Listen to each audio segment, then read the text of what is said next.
구약성경 이사야서 36장 1절부터 22절인데요. 오늘은 12절까지만 읽도록 하겠습니다. 오늘은 세상이 믿음을 시험할 때라는 제목으로 말씀 나누겠습니다. 잠깐 기도합니다.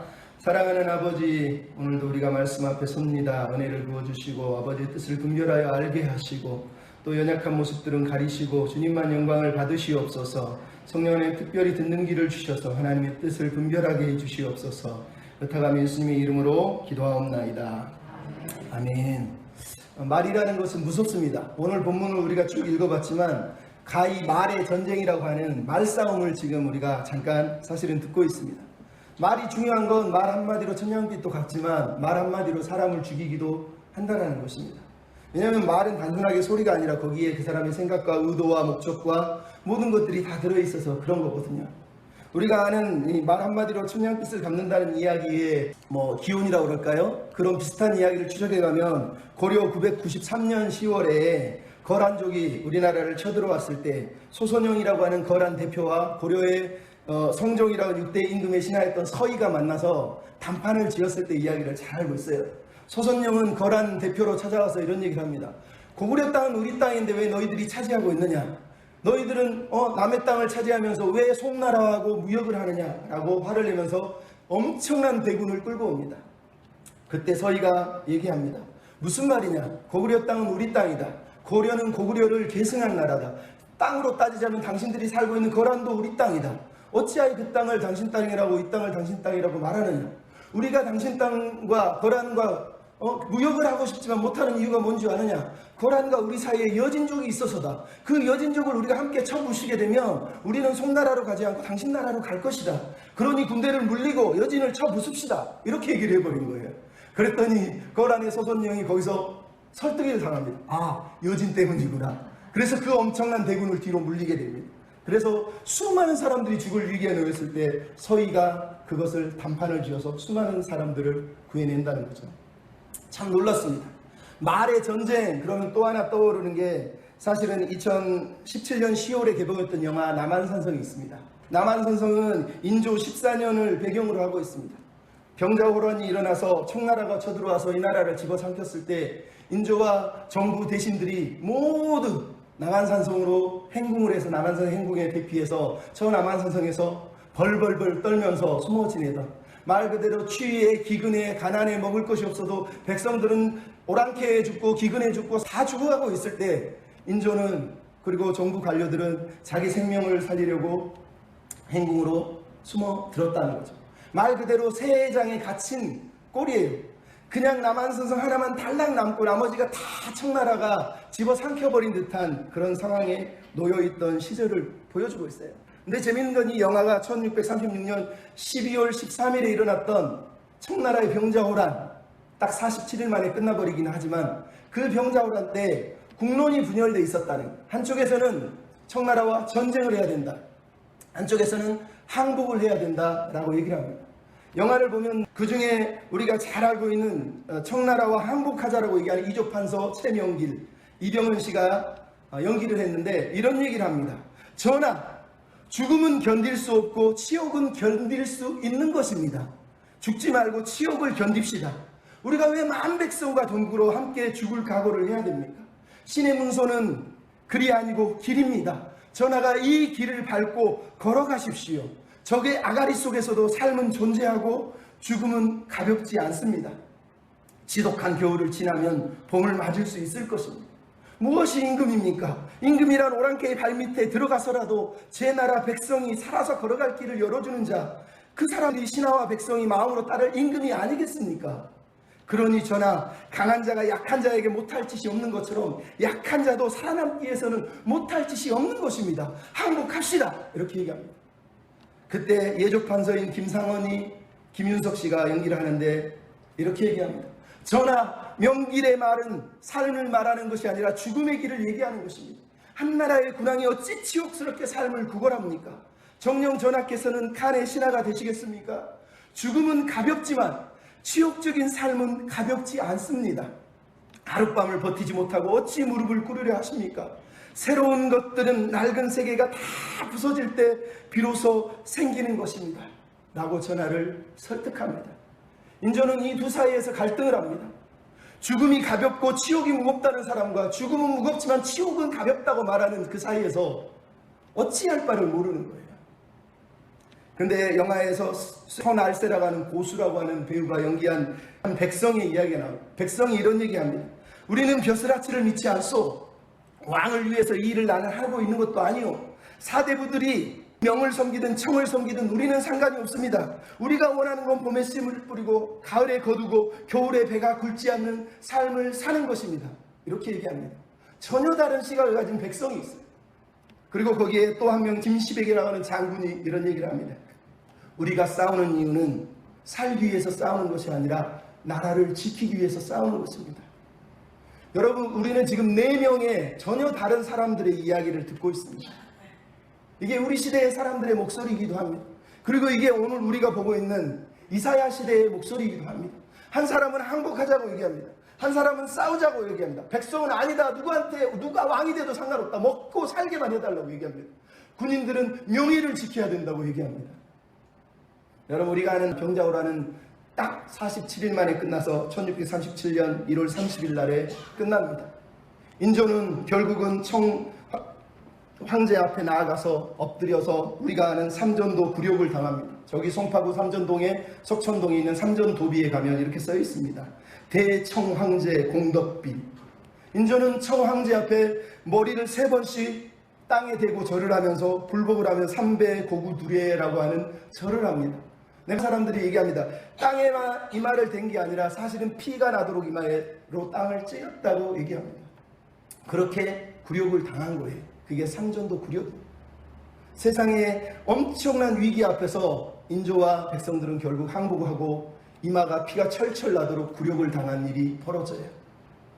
여러분, 이런 모습을 볼 때마다 우리는 마음이 아픕니다.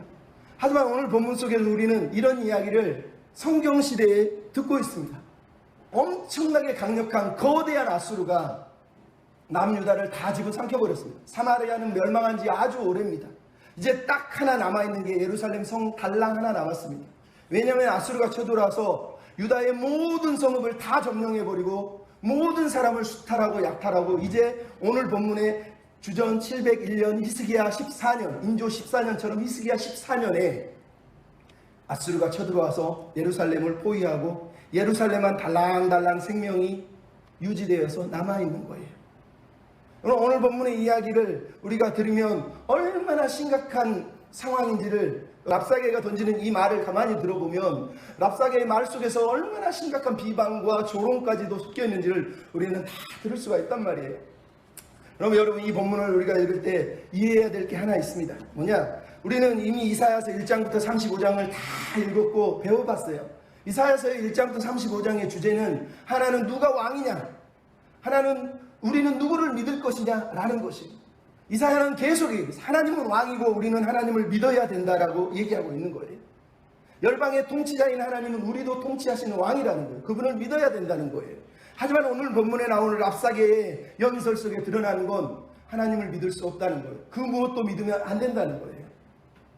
결국은 세상이 하나님을 믿는다고 하는 남유다 백성들, 예루살렘의 히스기야와 위대한 믿음의 왕과 백성들에게 찾아와서 하는 말이에요. 니네들 진짜로 하나님을 믿는 거 맞느냐? 그 믿음 진짜 맞느냐? 니네가 믿는 하나님은 정말 살아 계시느냐를 시작해서 그들이 가진 믿음에 대해서 본질을 건드리고 있고 그들의 믿음을 향하여서 질타를 하고 비방을 하고 조롱을 하고 있다는 걸 우리가 오늘 보고 있는 거예요. 그래서 이사야 36장은 한마디로 얘기하면 세상이 하나님을 믿는 사람들을 향해서 비방을 하고 조롱을 할 때 우리는 어떻게 우리의 믿음을 증명할 것이냐, 우리는 어떻게 내 믿음을 세상 앞에 드러낼 것이냐라는 거예요. 여러분, 오늘 보면 36장은 1절부터 3절은 그 배경을 드러내 보여주고 있어요. 이 배경 속에서 우리가 먼저 생각할 것은 따라서 하시죠. 믿음의 시험은 항상 있습니다. 여러분, 이게 무슨 말인지 이해하셨으면 좋겠어요. 주전 701년 유다의 상황은 너무 심각했어요. 사네비 아수르의 왕이 주전 705년에 된 이후로 왕이 바뀌자마자 바벨론도 반역을 일으키고 블레셋도 반역을 일으키고 두로도 반역을 일으키고 다 반역을 일으켜서 그동안 조공을 보낸 사람이 조공을 안 보냅니다. 히스기야도 그 틈을 타서 우리도 독립하자, 그래서 독립을 선언하고 아수르를 배신하고 조공을 안 보냅니다. 그리고 아수르가 바벨론을 정복하고 블레셋을 두로를 정복하고 애굽을 정복하고 이제 나머지 남유다를 정복하러 들어오니까 히스기야가 애굽에게 도움을 요청했습니다. 근데 애굽이 도와주지 못합니다. 그리고 아수르 왕 사네립이 모든 지중해 연안의 나라를 다 먹어버립니다. 근데 재밌는 건 아수르 역사에 이런 기록이 남아 있습니다. 유다 사람 히스기야는 나에게 굴복하지 않았다. 나는 그의 견고한 성읍 46개와 성벽을 갖춘 요새와 그 인근의 무수한 마을을 포위하고 정복하고 꽉 채운 경사로와 공성망치를 사용하고 구멍을 뚫고 틈을 뚫고 포위 공격 기계를 사용해서 성읍들을 정복했다. 나는 그를 새장에 갇힌 새처럼 예루살렘에 있는 그 왕국에 가두었다. 나는 그를 토성으로 둘러싸고 성문 밖으로 아예 나오지 못하도록 만들었다.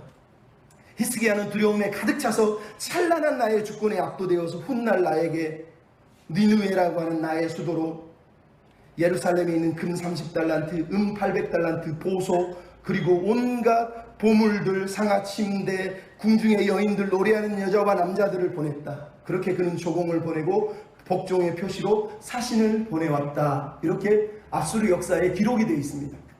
오늘 읽은 성경의 역사 이야기는 실제로 있었던 아수르 사람들이 기록한 역사의 이야기하고 동일한 내용을 우리에게 들려주고 있습니다. 여러분, 히스기야는 우리가 잘 알듯이 하나님을 믿고 하나님을 의지하는 사람이었지만 그는 여전히 연약한 사람이었어요. 아수르가 그 엄청난 세력으로 공격하고 이제 예루살렘만 달랑 남았을 때 히스기야는 모든 황금과 달란트뿐만 아니라 성전 기둥에 있는 황금까지 다 벗겨다가 아수르 임금에게 조공을 바치면서 죄악을 맺읍시다. 섬겨드릴 테니까 제발 우리를 살려주십시오 라고 빌었다는 거예요. 근데 아수르 임금이 사네립이 조공만 딱 받고 약속을 지킨 게 아니라 죄악을 깨고 아니야 우리는 예루살렘까지 다 먹어야 되겠어 라고 하고 오늘 본문에 랍사게를 보내서 대군을 끌고 와서 항복하라고 소리 지르고 있는 내용이 오늘 우리가 읽은 본문의 내용입니다. 특별히 2절에 보면 사네립이 라기스에서 자기 부하 랍사게를 보냈다고 말하는 건, 라기스는 예루살렘 남쪽에 있는 산지가 끝나는 지역이 애굽 군대가 지원을 할 수 있는 그 골목이에요. 애굽이 전혀 도와줄 수 없는 상황에서 예루살렘의 목을 딱 쥐고 있는 형국이에요. 그러니까 더 이상 예루살렘은 살아날 가망성이 없는 모습을 우리에게 들려주고 있어요. 더 놀라운 건 히스기야는 원래 25세의 왕이 돼서 지금 14년이니까 이제 39세예요. 그리고 29년 동안 통치를 하니까 아직도 하나님의 은혜로 15년을 더 살아요. 왜냐하면 랍사게가 쳐들어오기 전에 이미 히스기야는 병에 걸렸다가 하나님의 은혜로 15년을 더 살게 되는 이야기가 다음 장에 등장해요. 하지만 이사야서는 순서를 바꿔서 이 이야기를 앞에다 먼저 배치시킵니다. 왜냐하면 히스기야가 이 절체절명의 상황에서 어떻게 반응했는가를 우리에게 보여주고 우리로 히스기야의 선택 앞에 우리는 어떤 선택을 할 것인가를 결정하게 하려고 이 이야기를 들려주고 있는 거예요. 재미있는 게 뭡니까? 랍사게가 군대를 이끌고 히스기야의 사자들과 만나는 장소가 2절에 등장하고 있습니다. 2절에 뭐라고 되어 있습니까? 그가 윗모 수도 곁 세탁자의 밭 큰 길에 섬에라고 2절 끝에 써 있습니다. 여러분 이게 어디서 나온 줄 아시겠습니까? 이사야서 7장에 보면 시리아와 에브라임 전쟁이 일어났을 때 아하스라고 하는 히스기야의 아버지가 시리아 에브라임이 너무 무서우니까 이사야는 하나님을 의뢰하라, 하나님을 믿어라 라고 했는데 아하스 왕은 하나님을 믿은 게 아니라 아수르에게 온조를 보내서 아수르에게 도움을 청합니다. 그래서 하나님이 너무너무 마음이 아프셔서 네가 끌고 온 아수르가 결국은 니네 나라를 먹어버릴 거야 라고 예언했던 그 자리가 이사야와 아하스가 만나서 이사야가 아하스를 설득할 그 자리가 바로 이 윗모 샘물 곁이에요. 나중에 22장에 보면 히스기야의 부하인 셈나와 히스기야의 부하였던 사람들이 아수르의 공격을 대비해서 또다시 전쟁 준비를 하는 장소가 바로 이 자리예요. 그리고 오늘 히스기야의 부하들이 다시 사네립의 부하인 랍사게를 만나서 대화를 하고 있는 자리가 바로 윗모 수도교 세탁자의 밭 큰 길이에요. 여러분 이게 무슨 말인지 알겠습니까? 히스기야의 아버지 아하스 시대에도 이사야는 하나님의 말씀을 전하면서 아수르를 의지하지 말고 애굽을 의지하지 말고 시리아 에브라임을 두려워하지 말고 하나님을 의지해라라고 얘기했는데 아버지 아하스는 여호와를 신뢰하기를 거부했습니다. 그리고 오늘 보면 이제 이사야가 다시 등장했습니다. 아버지가 시험당한 그 자리에 아들이 또 서 있는 거예요. 사실은 아버지가 시험당했던 그 똑같은 시험을 지금 아들이 당하고 있는 거예요. 우리가 창세기 보면 아브라함이 거짓말하고 시험당했던 그 자리에 나중에 아들 이삭이 또 그 자리에 서서 시험을 당하는 걸 보게 돼요. 여러분 이것은 대를 이어서 무슨 저주가 지금 이어지고 있는 것이 아니라 하나님을 믿는 모든 사람에게 시험은 항상 옵니다. 똑같은 모습이든 다른 모습이든 시험은 늘 오는 거예요. 왜? 그 시험은 내 믿음을 평가하고 시험하는 테스트이기 때문이에요.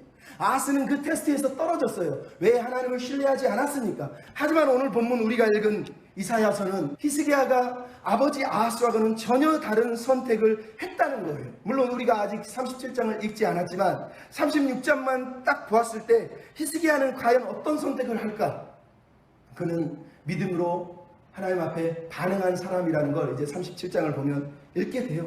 중요한 건 아버지는 그렇게 못난 믿음의 사람인데 아들이 이렇게 놀라운 믿음으로 하나님 앞에 서 있는 사람이라는 걸 우리에게 들려주고 있다는 거예요. 이사야서는 36, 37장을 38, 39장보다 먼저 앞에 기록을 해놓음으로 인해서 열왕기 상하하고 전혀 다른 이야기를 들려주고 있어요. 열왕기 상하에서 히스기야라고 하는 왕은 믿음이 좋지만 사실 믿음이 불완전한 아주 연약한 왕으로 언급하지만 이사야서는 의도적으로 히스기야를 아주 믿음이 좋은 사람으로 약점을 다 빼놓고 지금 기록을 하고 있어요. 왜 그럴까요? 그 의도는 당연한 거예요. 히스기야가 믿음이 좋기 때문이 아니라 하나님께서 아하스에게 요구했던 그 믿음을 아하스는 버렸는데 아들인 히스기야는 그 믿음을 보였다는 거예요. 그래서 위기가 올 때, 세상이 조롱할 때, 세상이 시험을 할 때 우리가 보여야 될 믿음의 모델로 히스기야의 믿음을 우리에게 지금 보여주기 위해서 히스기야를 선택한 거예요. 그래서 히스기야가 부족한 사람이지만 그를 영웅을 만들려고 하는 게 아니라 그가 그 위기 속에서 아버지와 다른 선택을 했다는 걸 우리로 깨달으라는 거예요. 우리는 어떤 선택을 할 거냐는 거예요. 세상이 군대가 몰려오고 마저 세장에 갇힌 것처럼 아무것도 할 수 없는 그 순간에 우리가 어떻게 할 거냐는 거예요. 히스기야처럼 하나님을 향한 선택을 할 수 있느냐는 거예요. 오늘 본문 랍사게의 설교 속에 히스기야를 향한 내용이 가득 들어있고 거기에는 히스기야가 보인 반응이 있다는 얘기고 히스기야가 참 믿음의 반응을 보였다는 걸 우리로 지금 깨닫게 하는 거예요. 그래서 혼란스러운 이 세상에서 우리가 한 믿음을 가진 사람이 어떻게 세상을 바꾸고 가는지, 우리는 그럼 어떤 믿음으로 이 땅을 살아가야 되는지 그 이야기를 우리에게 사실은 들려주고 도전을 하고 있는 거예요. 여러분, 오늘 본문에 나오는 4절부터 10절, 11절부터 20절은 랍사게가 2번이나 연설을 합니다. 엄청나게 큰 목소리로 연설을 합니다. 그 연설의 내용은 한마디로 말하면 믿음의 본질을 테스트하는 거예요. 너 믿음 정상이냐? 그 믿음 맞는 거냐라고 얘기하는 거예요. 랍사게 연설을 가만히 들어보면 저는 이 사람을 그래서 사단의 설교자 이렇게 별명을 짓고 싶었습니다. 사단의 설교자라는 거예요. 이사야하고 똑같은 내용을 설교해요. 이사야가 했던 말을 똑같이 하고 있어요. 마지막만 틀려요. 마지막만 틀리다는 거예요. 정말 이사야가 인용한 내용을 다 인용하고 이사야가 언급했던 말을 다 인용하고 있습니다. 딱 하나 마지막 부분이 틀리다는 거예요. 그는 설교자지만 하나님의 설교자가 아니라 사단의 설교자로 우리 앞에 서 있는 거예요. 말 그대로 말의 전쟁이에요. 아수르의 왕의 말을 들고 와서 아수르의 왕의 말을 전하는 설교자가 여기 있는 거예요. 침묵하고 있지만 히스기야가 붙들고 하나님의 말씀을 들고 싸우는 사람과 아수르 왕의 말을 들고 싸우는 사람이 서로 전쟁하는 형국이 오늘 본문에 등장하고 있는 거예요. 하지만 여러분, 비록 그가 사단의 설교자일지라도 그가 하는 말은 들어야 될 내용이 너무 많습니다. 왜? 여러분, 하나님은 악인의 입을 통해서도 사용하시거든요. 그 사람이 50%가 맞을 경우도 있고 80%가 맞을 경우도 있어요. 그 50%, 10%가 설령 틀릴지라도 나머지 50%, 10%는 우리가 들어야 될 내용이기 때문에 하나님의 악인을 사용하는 거예요. 오늘 본문도 마찬가지예요. 그래서 믿음은 뭐예요? 들을 귀 있는 자가 참 믿음의 반응을 할 수 있는 거예요. 귀 있는 자는 들을지어다 라고 말하는 거예요. 그럼 여러분, 우리가 어떤 믿음을 가져야 됩니까? 따라서 하시죠. 선명한 믿음을 가집시다. 선명한 믿음을 가지라는 거예요. 여러분, 오늘 보면 4절부터 10절 랍사게의 첫 번째 연설은 말 그대로 비방입니다. 비방의 내용은 세 가지 주제를 담고 있어요. 세 가지 주제의 내용은 히스기야와 애굽과 하나님을 믿는 것이 헛되다라고 하는 내용이에요. 대상은 먼저는 리더예요. 히스기야의 사자들이에요. 근데 주제가 4절에 나와 있죠. 4절에 뭐라고 그러죠? 네가 믿는가? 그 믿는 것이 무엇이냐? 5절에는 네가 이제 누구를 믿으려고 나를 반역했느냐? 6절에는 너는 왜 애굽을 의지하고 믿느냐? 7절에는 너는 왜 여호와를 믿느냐? 다 지금 네가 믿고 있는 그 믿음이 맞는 거냐, 정상이냐라고 얘기하는 거예요. 무려 6번이나 등장하는 믿다, 신뢰하다, 똑같은 히브리어 단어예요. 바타흐, 믿는다는 얘기예요. 6번이나 얘기를 하면서 랍사게는 지금 이사야가 그렇게 강조했던 믿음을 이제는 랍사게가 말하고 있어요. 이사야가 이스라엘 백성들에게 제발 하나님을 믿어라, 하나님을 믿어라, 하나님을 믿어라 그러는데 이번에는 사단의 설교자가 똑같은 말을 너희는 뭘 믿고 있니? 뭘 믿고 있니? 대체 뭘 믿고 있느니? 이렇게 얘기를 하고 있다는 거예요. 이게 무슨 말이겠어요? 여러분, 지금 이 말씀 속에 우리에게 던지는 시험이 뭡니까? 네 믿음이 대체 무슨 믿음인지 모르겠다. 니네들 믿는다며 대체 그 믿음의 정체가 뭐냐? 아무리 봐도 우리랑 다른 게 없어 보이는데 구별이 안 되는 것 같은데 니네들 대체 뭘 믿고 사는 거니? 라고 사실은 랍사게가 말하고 있는 거하고 똑같은 거예요.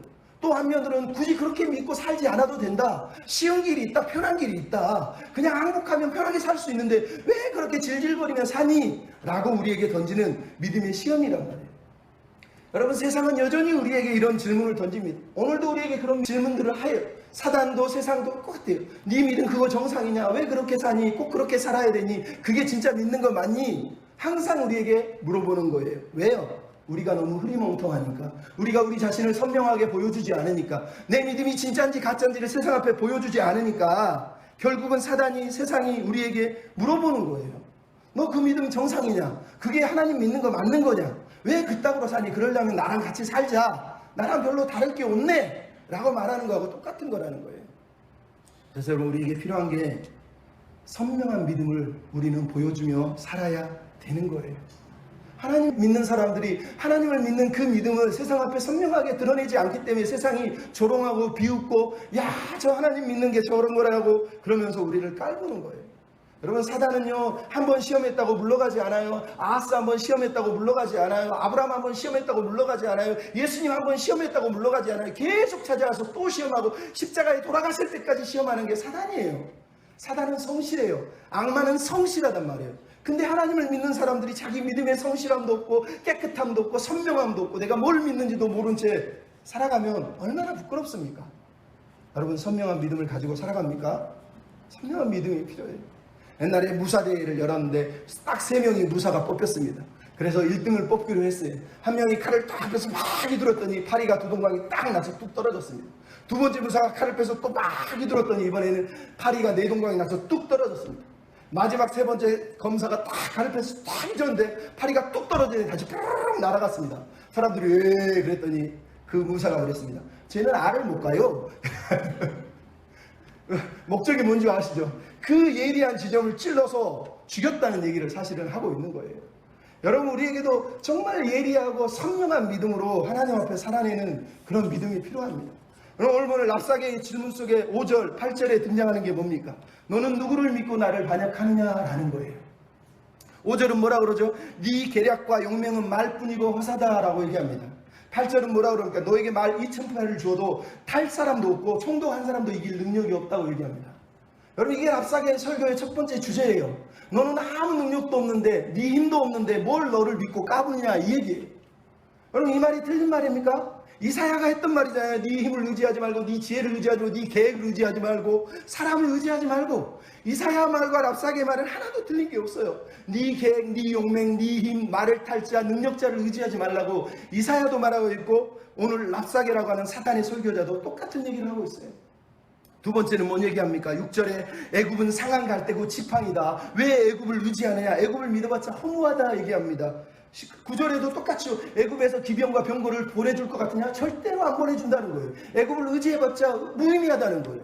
여러분, 이걸 누가 얘기했습니까? 이사야가 설교했잖아요. 이사야 4장 7절에, 이사야 7장에도 31장에도 뭐라 그랬습니까? 애굽은 사람이다, 신이 아니다. 애굽을 의지하지 마라. 애굽을 의지하는 자는 화 있을진저. 하나님이 이사야를 통해서 계속 했던 말을 랍사게가 똑같이 하고 있다는 걸 우리에게 보여주는 거예요.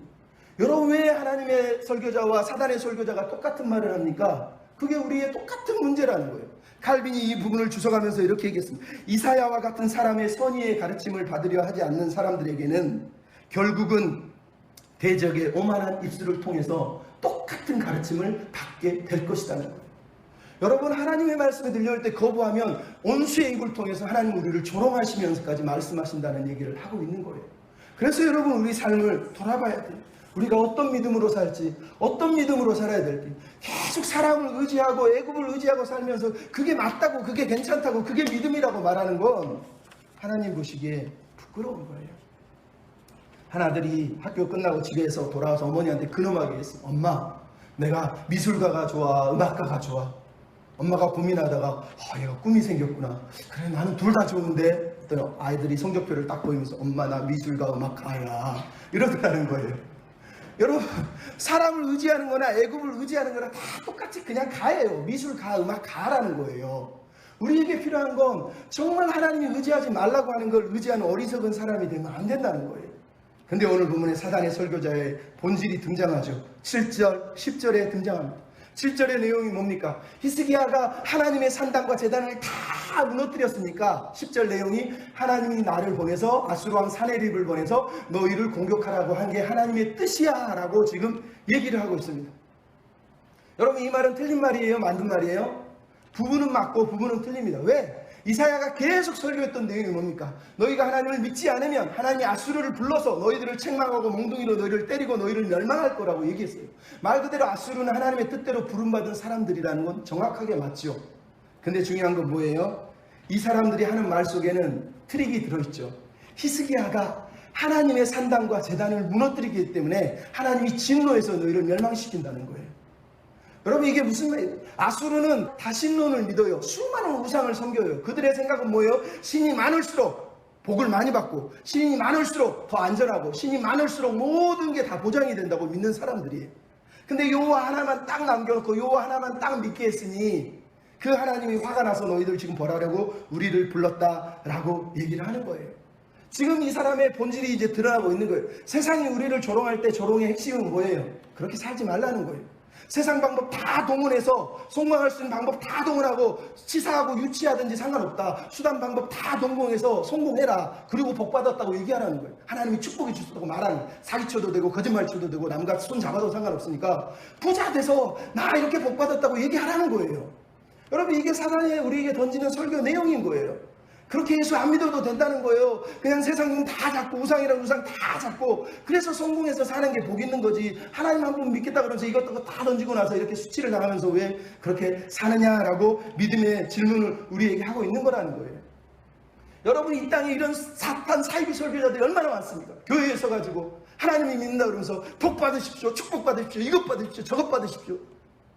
여러분, 하나님은 그런 하나님이 아니세요. 하나님은 하나님 한 분만 믿기를 원하실 뿐만 아니라 우리의 축복이 목적이 아니라 하나님의 꿈, 하나님의 비전 앞에 순종하며 사는 게 하나님의 목적이에요. 거기에 진짜 행복이 있기 때문에. 이사야가 계속 말하는 거 아닙니까?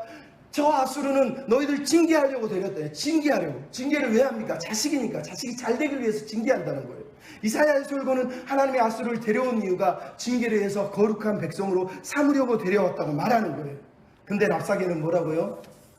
하나님이 많은 신들 중에 한 분인데 네가 하나님의 산당 너무 많은 신당들을 쪼개고 없애서 우리를 불러온 거야 라고 이렇게 얘기를 했다는 거예요. 여러분, 얼마나 서글픈 얘기입니까? 랍사게의 설교의 연설의 일부의 결론이 뭡니까? 너희 왜 그렇게 사냐는 거예요. 애굽을 믿든 하나님을 믿든 뭘 믿든지 어물쩍거리지 말고 선택을 하든가 아니면 아싸라게 우리처럼 그냥 아무거나 다 믿고 살든가 뭘 해라는 거예요. 이것도 아니고 저것도 아니고 세상에 양다리 다 걸쳐놓고 살면서 힘들면 자기 의지가 안 되니까 애굽 의지하고 또 안 되니까 하나님을 의지하고 대체 뭔 짓이냐 이러면서 랍사게가 질문을 던지고 있는 거예요. 그게 믿음이냐는 거예요. 그렇게 사는 게 진짜 믿음이냐는 거예요. 여러분에게는 이런 랍사게의 연설이 귀에 들려오지 않습니까? 너 돈 있냐? 너 빽 있냐? 너 실력 있냐? 너 봐주는 사람 있냐?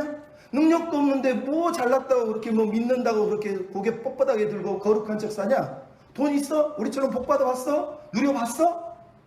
원래 세상의 소리고 사단의 소리예요. 이 소리를 교회에서도 해요, 사람들이. 하나님 우리에게 이 말씀을 하시면서 얼마나 아파하시겠어요. 사단의 입을 통해서 이 말을 듣기까지 하시는 하나님의 마음을 우리가 이해해야 돼요.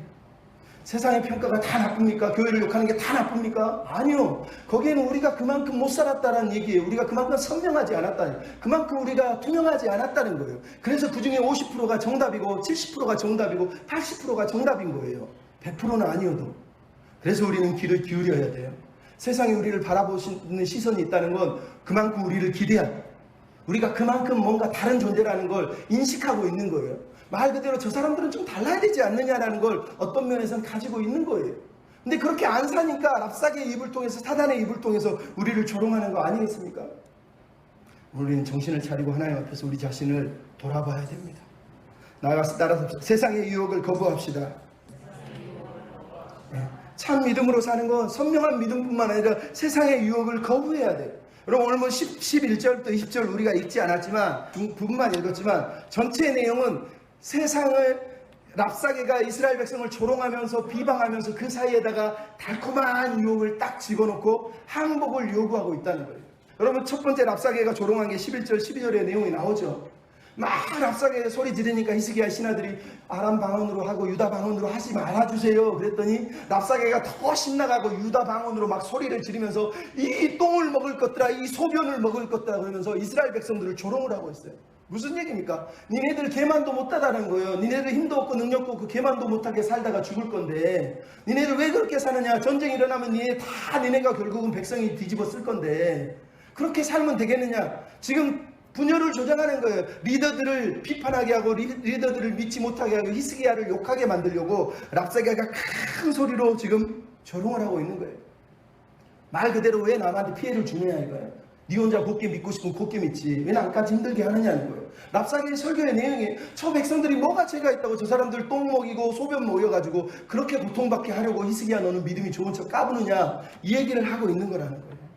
그럼 얼마나 처참한 얘기를 들려주고 있습니까? 믿으려면 혼자 잘 믿으라는 거죠. 두 번째 조롱의 내용이 13절부터 20절에 나와 있습니다. 타겟은 14절, 16절, 18절에 나와 있는 히스기야를 믿지 말라는 거예요. 히스기야를 믿지 말라는 거예요.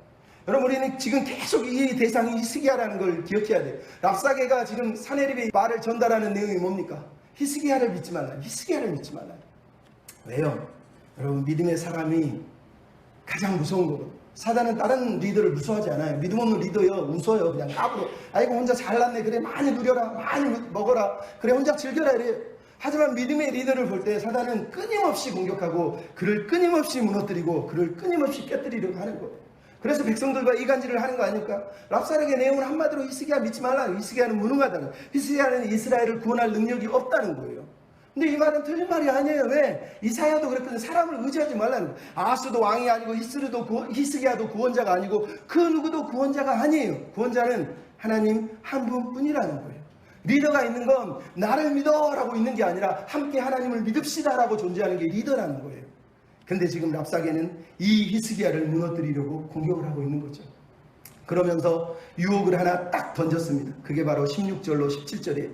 내용은 뭡니까? 아수르에게 항복하고 아수르 왕하고 언약을 맺어라. 하나님과 언약을 깨뜨리고 이제 아수르 왕하고 언약을 맺으라는 거예요. 그러면 어떻게 된다고 얘기합니까? 16절에 항복하면 너희에게 자기 포도밭을 주고 무화과나무를 주고 자기 우물을 마시게 해주겠다는 거예요. 17절은 뭐라 그럽니까? 내가 와서 가짜 왕이 내가 와서 너에게 땅을 주고 포도주를 주고 떡을 주고 포도원이 있는 땅을 주겠다고 얘기하고 있어요. 여러분, 이 말 얼마나 달콤한 약속입니까? 이사야는 계속해서 하나님이 돌아오시면, 그분이 돌아오셔서 왕이 오시면 그분이 땅과 포도주와 평화로운 세상을 주실 것이라 그랬는데 랍사게가 이 이사야 말을 딱 비틀어서 아수르 왕이 오면 그가 와서 떡을 주고 포도주를 주고 빵을 주고 밭을 주고 땅을 준다는 거예요. 하나님이 약속한 모든 약속을 랍사게 사네립이 주겠다고 지금 얘기하고 있는 거예요. 여러분, 이보다 더 엄청난 달콤한 유혹이 어디 있습니까? 하나님 안 믿어도 되는 거예요. 사단이 다 해준다는 거예요. 그러면 우리가 예수님이 사단에게 시험당할 때 내용 아닙니까? 예수님이 사단에게 절하라고 말하면 사단이 절해, 하나님이 줄 건 내가 대신 다 줄게 라고 얘기한 거를 그대로 지금 얘기하고 있다는 거예요. 차이점이 뭡니까? 랍사게가 주고자 하는 시험, 거기서 주고자 하는 축복, 랍사게 사네립이 주고자 하는 복이 뭡니까? 자기 땅, 자기 포도밭, 자기 포도원, 자기 만족, 자기 행복이에요. 하나님이 주시는 비전이 뭡니까? 하나님이 주시는 샬롬과 은혜의 동산의 비전이 뭡니까? 모든 세상, 모든 사람 모두가 함께 모두가 행복하게 해요. 여러분, 이게 사단과 하나님의 차이예요. 사단은 나 만족하고 나만 행복하고 나만 기쁘고 나만 많이 갖고 나만 누리면 되는 거예요. 그걸 주겠다고 계속 유혹하고 막 쑥쑥 하는 거예요. 근데 우리가 너무 쉽게 잘 넘어가죠. 하지만 하나님은 그렇게 말씀하지 않으세요. 너를 통해서 세상을 축복할 거야. 너를 통해서 다른 사람들을 축복할 거야. 너를 통해서 고통받는 사람들을 위로하고 가난한 자를 복주고 어려운 사람들을 일으켜 세우는 자로 만들어 줄 거야. 그게 하나님의 비전이에요. 여러분, 이게 사단과 하나님의 비전의 차이라는 걸 우리가 잊어버리면 안 됩니다. 그리고 나서 마지막 조롱의 대상이 뭡니까? 13절로 20절에 나와 있는 여호와 하나님을 신뢰하지 말라. 이게 결론이에요. 15절에 18절에 20절에 세 번이나 등장하는 거예요. 여호와 하나님이 믿지 마라. 여호와 하나님이 구원해 줄 거라고 믿지 마라. 하나님이 구원해 줄 거라고 믿지 마라 라는 거예요. 여러분, 이단과 사이비가 기독교하고 다른 점이 다 여기 있는 거예요. 똑같은 이사야와 똑같은 설교를 납작하게 합니다. 이단 가보십시오. 제가요 저기 청평에 가면은요 통일교 있어요. 거기 가서 정수기 때문에 어쩔 수 없이 들어가서 청소하고 이래야 돼요. 세상에 젊은 것들이 막 동남아시아에 모여가지고 떼거지로 몇천 명이 모여서 강당에서 노래 부르는데 예수님 찬양 예수 이름이, 우리랑 똑같은 찬양하고요 단 하나도 틀리지 않아요. 그 뒤에다 끝만 성모 성부 다 그렇게 바꿔서 불러요. 신천지도 마찬가지예요. 여러분, 그게 무서운 거예요. 그게 무서운 거예요. 결국은 뭐예요? 하나님을 믿지 말고 아수르 왕이 하나님이라고 믿으라는 거예요.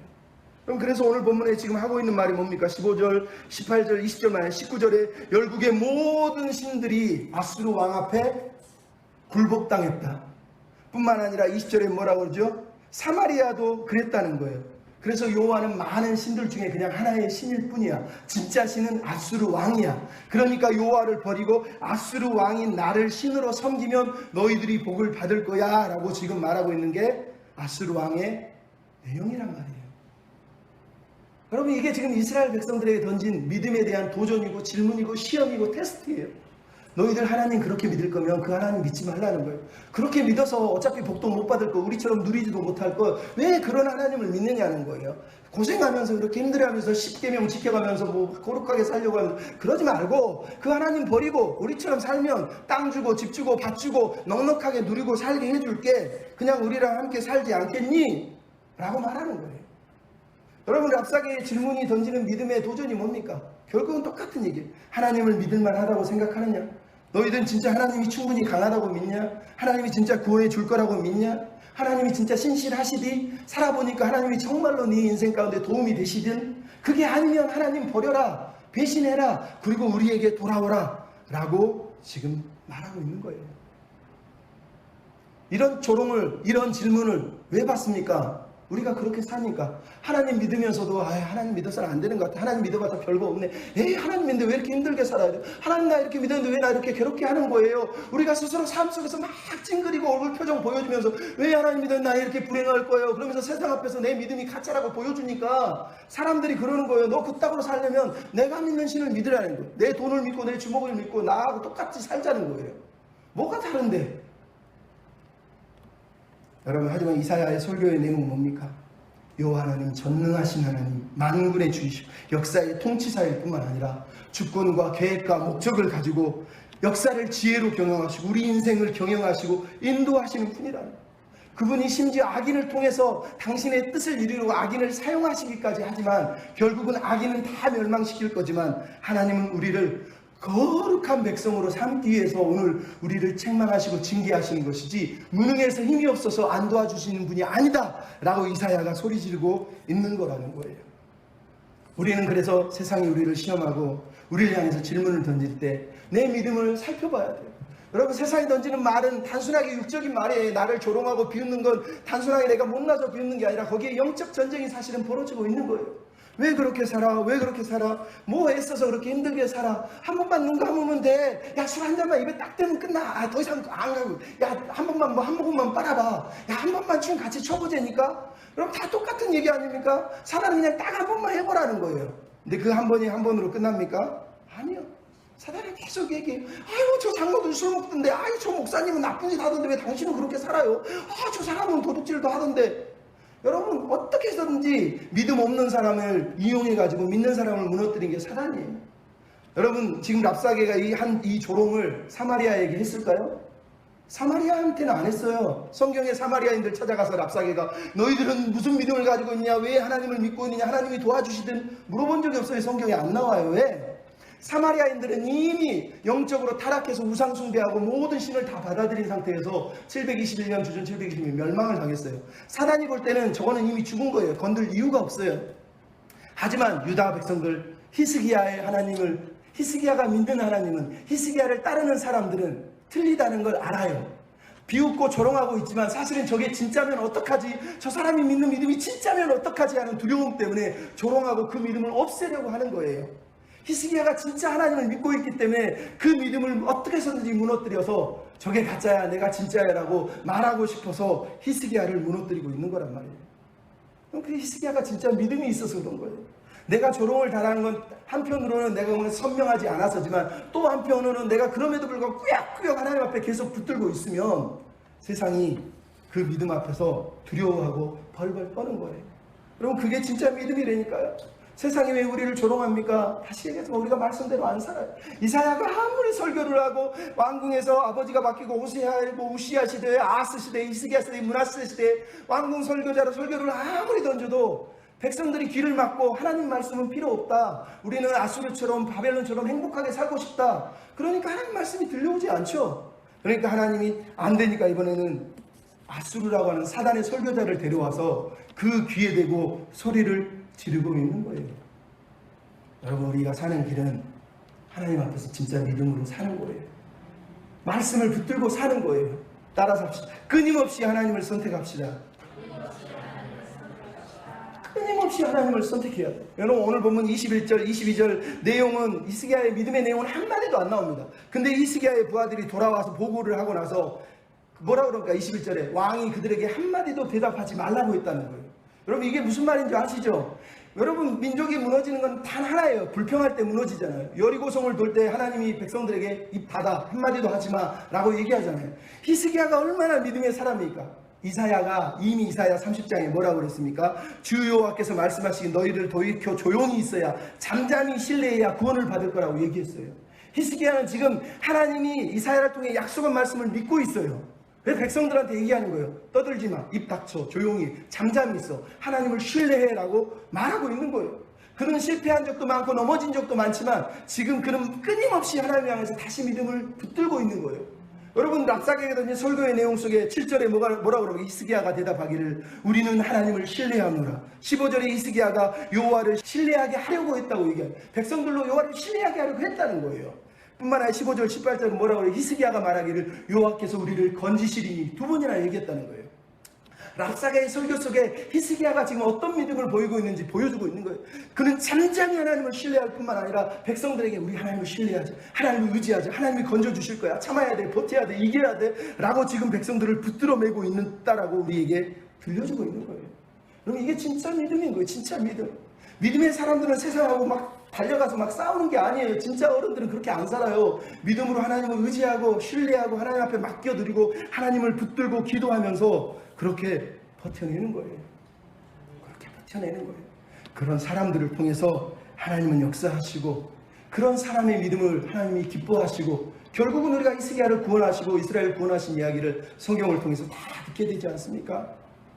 하나님을 믿는다는 건 그런 겁니다. 내 믿음을 선명하게 갈고 닦아야 됩니다.